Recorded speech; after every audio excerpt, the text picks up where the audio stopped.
నేను స్ట్రైట్గా అడుగుతున్న రాములు గారు, ఈ రాష్ట్రంలో ఇంకొక సామాన్యుడు ఎవరికైనా వాళ్ళ కొడుకు ఈ పని చేసి ఉంటే రేవంత్ రెడ్డి గారి పోలీసులు వాళ్ళ తండ్రిని ఇడిచిపెడుదురా 9 రోజులు దాచిపెడితే తీసుకుపోయి కోదండం ఎక్కిపోదురు? ఎక్కడున్నాడు చెప్పు నీ కొడుకునని? వాస్తవం కాదా ఇది?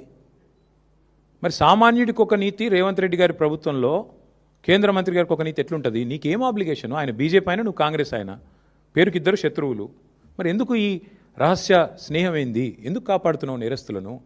నేరస్తులు ఎవరైనా ఓకే కదా, ఒకటే కదా, ఎందుకు కాపాడినారు మరి 9 రోజుల పాటు?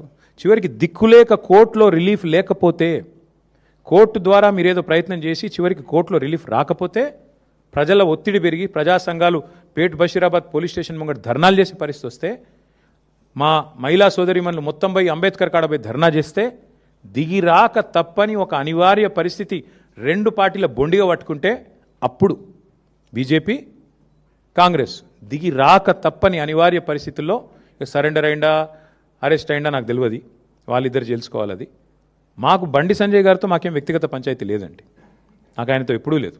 కలిస్తే ఎప్పుడైనా ఎదురుగా మాట్లాడినంత తప్ప నేను ఎప్పుడూ అగౌరవంతో వ్యవహారం చేయలేదు. ఆయనే పనికిమాలిన మాటలు మాట్లాడిండు, ఆయననే మా తల్లిదండ్రులను ఉద్దేశించి అగౌరవంగా మాట్లాడిండు. నేను అయినా కూడా మాట తూలలేదు, ఈరోజు కూడా తూలట్లేదు. నేరస్తుడు ఎవరైనా నేరస్తుడు అనేది మా సిద్ధాంతం, అంతకంటే ఏం లేదు.